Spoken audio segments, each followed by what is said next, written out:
The views and opinions expressed on any program are those of the producers and/or the persons appearing on the program, and do not necessarily reflect the views and opinions of FRC Media, Bristol Community College, or the City of Fall River.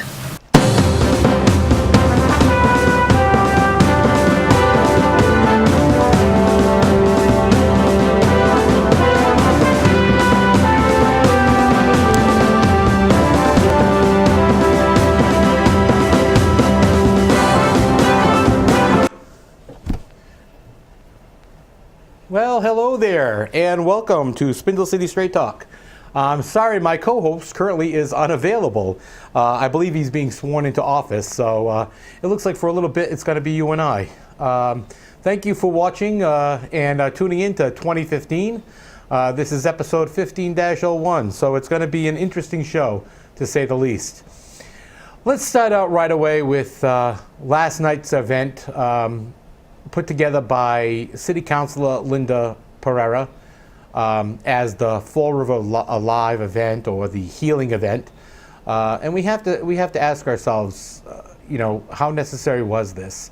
And I firmly believe that this was a necessary item, in the sense of trying to make Fall River, for the lack of a better expression, a better place. It hasn't been easy for Fall River throughout this entire recall process, and people took it very personal.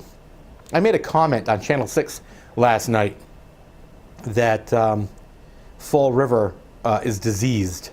Ooh, did that get some nasty commentary from people? And you have to ask yourself, why so nasty? Fall River has been diseased for some time. It goes back to the cultivar eras, and even maybe prior to that. We've never done anything that's been forward-looking. We've never done anything to be progressive. We've never done anything to look at what is actually happening in Fall River and how this is going to happen to make a change for Fall River in and of itself. And I think that's one of the biggest problems, is that Fall River just has never been able to look at what's happening, what's going on, and who's going to do what for Fall River. I looked at last night's event, and contrary to my colleague over at WSAR, who I have a great deal of respect for, Donna, I don't think that it was very spiritual. I don't think that it was a healing event. I think that we had, the cantors, the priests, we had the ministers, and they all said their platitudes and their, they said their prayers, and that was wonderful. But when I walked into that event, what did I see? I saw politicians. Nothing but politicians. This reeked more to me of a political kickoff event than it did of a healing event. Maybe that's not a good thing to say. Maybe that's not something we should talk about at length. But the truth be known, and I just didn't feel as though it was a healing event. I saw more political people there, and it was good to see some of them present. City Councilor Mike Mioza did show up. He ran against Mayor Sutter, and that kind of showed that there was hopefully some healing going on. But I think we're going to see some more shenanigans come out very shortly. And I honestly believe that the hate that is brewing, or has grown here in Fall River because of this recall and because of this process, will continue to do so until the people are ready to see that Fall River deserves better than what it's been getting for 25 plus years. We reward failure. We regularly reward failure. And, the CDA hearings are starting, and we got to say, why are we funding departments? Why are we funding programs which are absolute 100% failures? Now, I had a meeting with Michael Dion last year, as I made very clear here, and he doesn't feel they're failures. And, he's in a position where he has to make his program look the best it possibly can.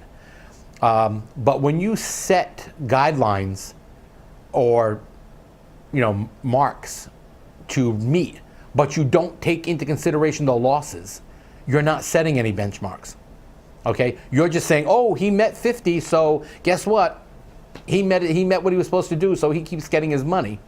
Yeah, but 50 at what cost? Did he meet the 50 that was necessary in loss of 1,000 or in loss of 100? In which case you have a net loss. We don't need to look at what you've attained. We need to look at what the net attainment is. It's not a good thing to have it the way it is. I'll be very honest. The recall process was a campaign that has taken a significant toll on me, and I've never had a campaign take a toll on me before. Never. And I hopefully will never have one again. But, you know, we have to realize that time is very short in what we do. Fall River is on the cusp of what we should have, but we cannot attain. The disease in Fall River is permeating. It grows. People get jobs in Fall River based upon who they know, not what they know, not how qualified they are.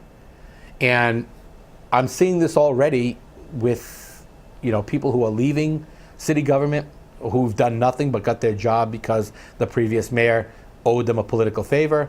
I mean, a great loss, haha, big joke, to the city will be Perry Long. Okay? Bye-bye, Mr. Long, who got his job as a political patronage job. This was a job that was given by the then mayor to Perry Long to do something that didn't exist. His claim to fame is, well, when I started, there was 5 or 6, you know, neighborhood associations. Now we have 15. 15 neighborhood associations which tout their own political beliefs, tout their own political candidates, and are basically a group of political kiss asses that have never existed before. And why? Why do we have or have a need for such a group of people? I don't see a need. And, you know, that really bothers me. Bothers me to a great deal that people feel that we have to have these neighborhood associations so that they can tout what they need. Why do we need another layer of advocacy for a position that should have already been met by virtue of the job performance of the people that are in there? I don't know. And I have to ask myself, you know, is this what I want in Fall River? Is this what I want? I don't know. It's very, very crazy, to say the least. But something that I found is that the hate mongering that goes on in Fall River, for no reason at all, is because everyone takes it personal. And I've said this numerous times here, and I will say it numerous times again. Business is business, personal is personal, never the twain shall meet. Maybe you don't understand that. Okay? Because I don't like your candidate doesn't mean I don't like you. And even if I don't like your position, again, doesn't mean that I don't like you. Business is business. But when you start making things personal, then you can never see that solution on the other side, because you lock yourself into the position that you don't want to hear it. And I guess, you know, it's scary because I have a lot of friends who grew up in Fall River, went to school here in Fall River, and left and never want to come back and never will. And every time they have come back to visit a family member or something else, they were glad they left. And that in and of itself is scary. I woke up to find something very interesting this morning, in that there was a post on Facebook, the dreaded Facebook, that just about brought a tear to my eye. And I printed it out. Let me grab it for you real quick.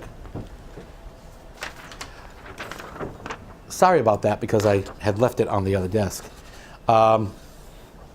And this is from somebody who used to live in Fall River, and who has seen what Fall River was and what it's become. And I'm not going to read you the whole letter because it's rather lengthy. But I am going to go to an area that came up to what this person has done for themselves, and I'm not going to state their name,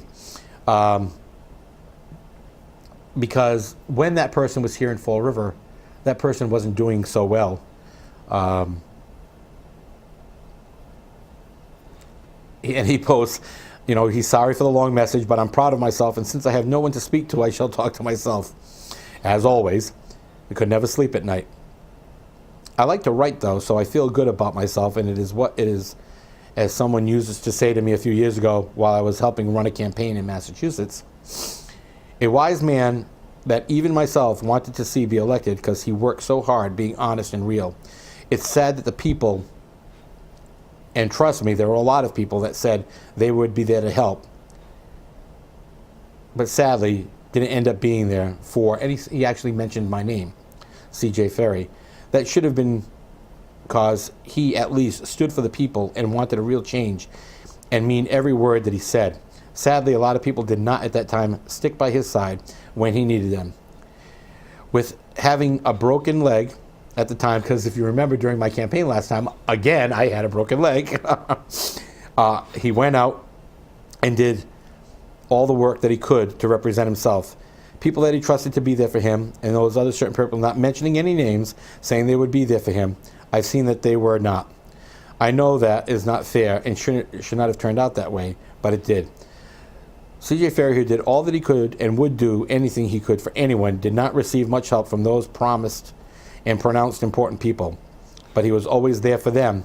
You better believe it, because I was there along with him, watching and learning and speaking. The long and the short of it is, life is and can be unfair, and no matter how much people will try to knock you down, just because those people choose to not make or try to better their own lives, just know you can make a difference and can change the world, even if only one little speck at a time. Once again, if you read this, sorry for so long.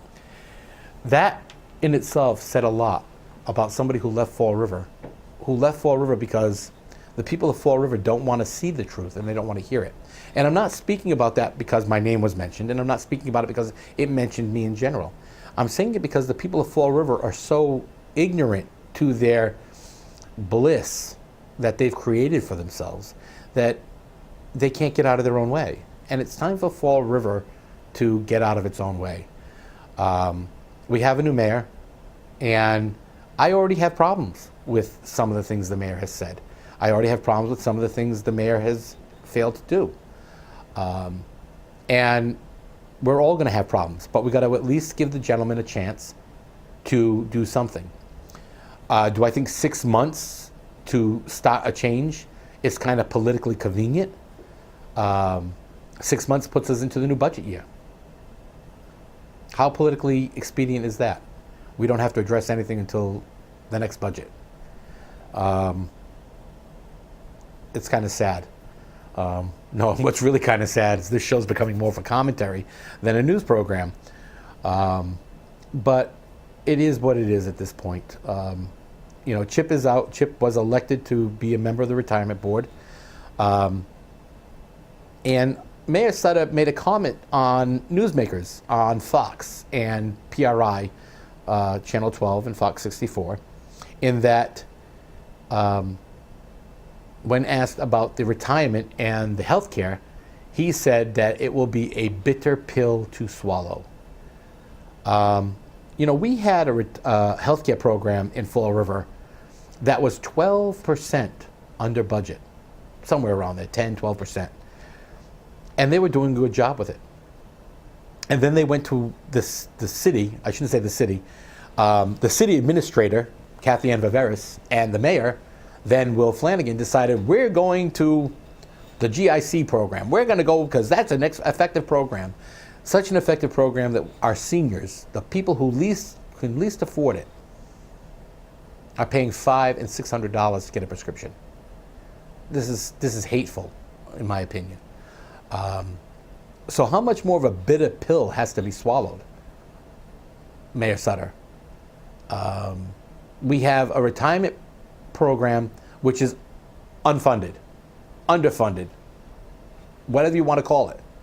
This is a statewide retirement program that was supposed to be fully financed by 2010. The gentleman who created this retirement package, this retirement program, said by 2010, it shall be funded. So why isn't it funded? Why? Because you, the people of Fall River, have elected nitwits who've decided that it is better to spend the money on other programs, whether statewide or locally, than to fund this pension program. And the problem that the people don't understand about these pensions, because a lot of people say, oh, well, you know, pensions, they're all good, blah, blah, blah. No. In Massachusetts, unlike many other states, city, county, state employees do not pay into Social Security. They don't. And because they don't pay into Social Security, their pensions have become their primary source of income in the retirement years.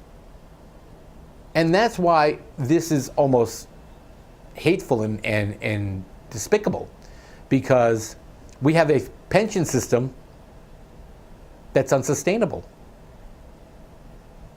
And then when people say, oh, well, just pay it up, pay it up, pay it up. Well, the problem is if we pay it up, we have to lose jobs and we have to increase taxes. Oh, but we can't increase taxes and no, we can't put anyone out of work. The problem is those are the bitter pills that have to be swallowed. Those are the bitter pills we have to look at. We have to say, at what point does the city of Fall River stop being the employment agency for the friends of the elected officials? How come when the city council had options to vote on things for, let's just say, DCM,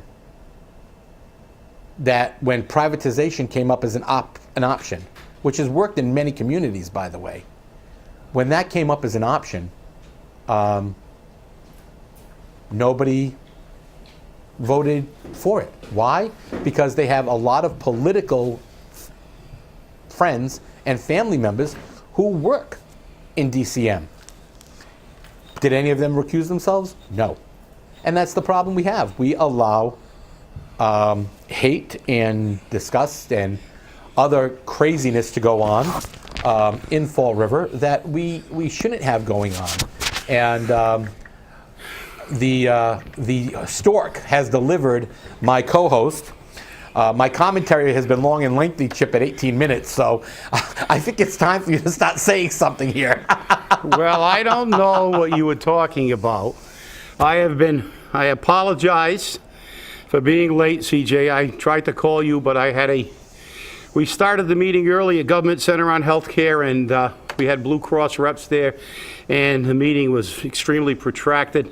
By the time I got done and looked down at my phone, it was already a minute or so before 11, and the meeting was just about wrapping up. And so I apologize, but unfortunately, life goes on, and the city employees, we have to look out for their health care. They've been battered and abused with this health care over the past 5 years as a Flanagan administration. And hopefully, after today's meeting and with this new administration, we could begin to put back some of what he took out. So, well, that's what I was talking about a little bit. I was talking about the bitter pill to swallow.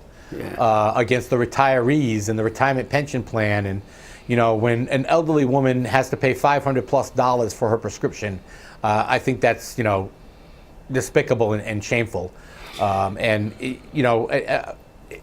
don't even want to go back into that, but, I was talking about how Fall River is diseased, and it's a disease that, they just can't get away from themselves about.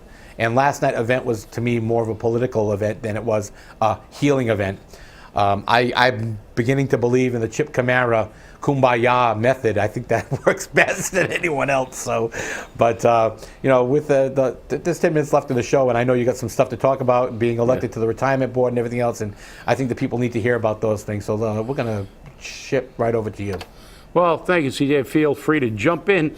Always do. I was, I was elected to the retirement board by the municipal retirees, and I am I am honored by that. I ran against some strong opposition, people who have been who are well known, and I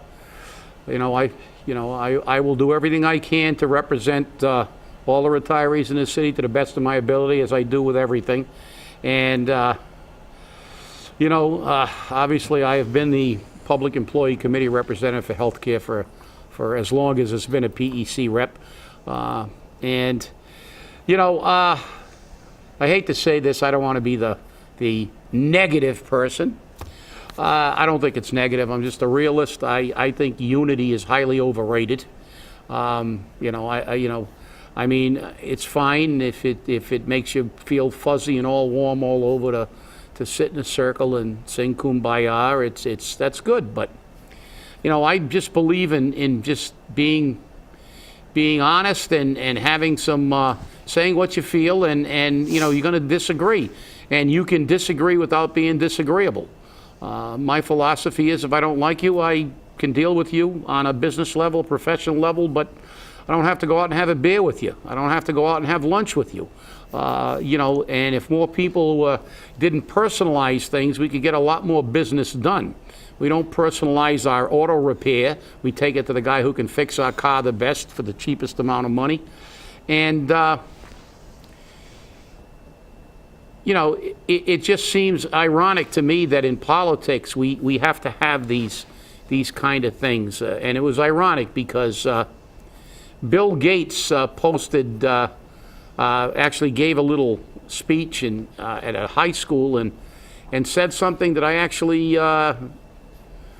thought was quite good. He gave 11 rules to these high school kids who, what school will never teach you. And one is that, the world is not fair, and you better realize it. And, don't feel too good about yourself until you've actually accomplished something.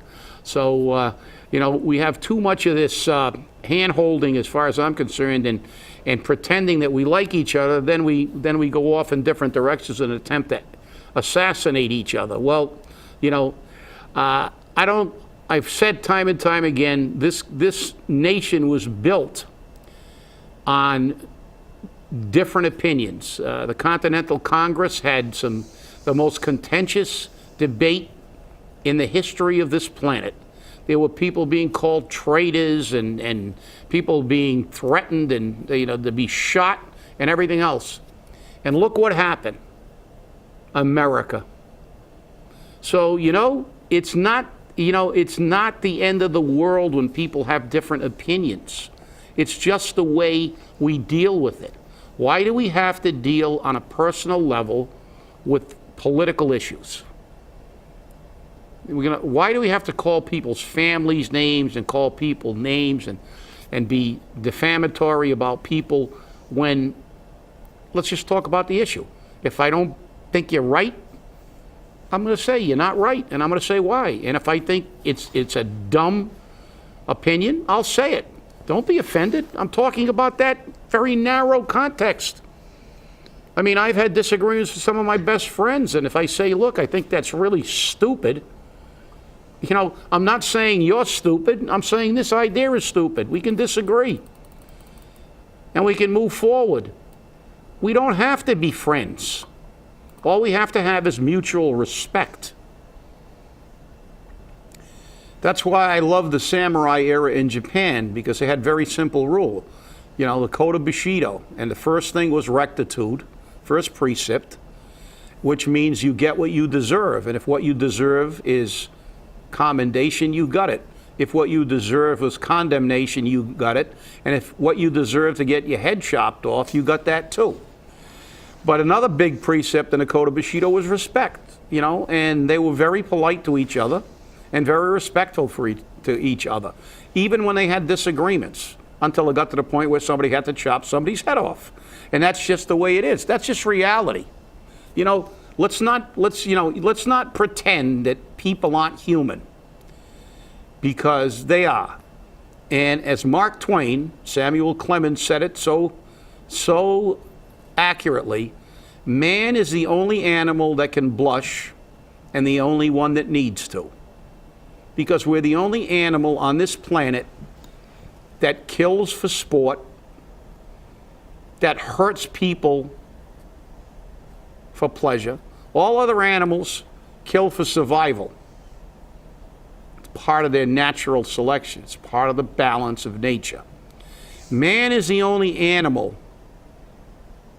that takes advantage of other members of his species for personal gain, not for survival. So that's the reason that George Orwell was right when he said, people sleep peacefully in their beds at night because rough men stand ready to do violence on their behalf. So you can hold hands all you want, but if you think that we could have total peace, you know, I got a bridge to sell you. So, because, you know, man is man, and if everybody looked the same, if we were all clones, I truly believe that the guy on the corner, on the east corner, would want the west corner just because he wanted it. Because it's human nature. Unfortunately, man, with his ability to reason, also got the ability to be unreasonable. And we've seen far too much of that. And I think it's just time to say, look, let's all follow a nice philosophy. Do you do what you want? I do what I want. If I don't like you, you don't have to go out and have a beer with me. You know, we should be able to work together regardless of our personal feelings. And if you don't like it, and if you don't like me, great. Because, you know, I don't affect your life, you don't affect my life. Why do we have to get personal? Because then if you get personal, then it degenerates into something that completely leaves the subject that began. That's why the old adage, don't discuss religion or politics. How true, Chip. And you know, Chip, the thing is that, you know, the show started out as a commentary today, and, you know, I'm sorry for the poor, maybe show quality today. But I will tell you one thing. You're right there, because look at how this year started out. January 1st. Not a little more than an hour into the new year, a young man was shot. A young man that I have my family ties with, okay?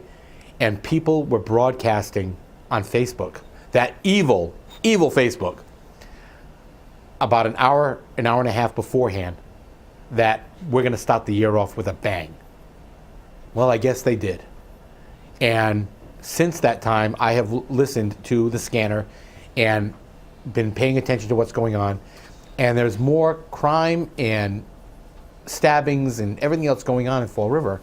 But crime is down. Crime is down. So, you know, you have to say crime is down. Again, people have just taken everything and made everything so personal.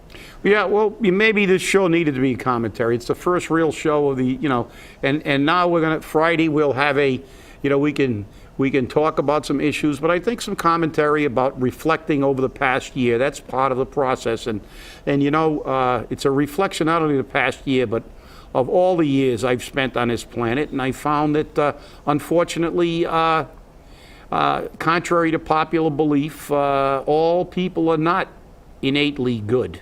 This is true. We have some evil people on this planet, and you know, that's just the reality. And you know, we have to, you know, and as much as I respect their right to have that, it's the reason I didn't go. I just, you know, I think, and you know, I went last night, as I said, and I found it more of a political kickoff event.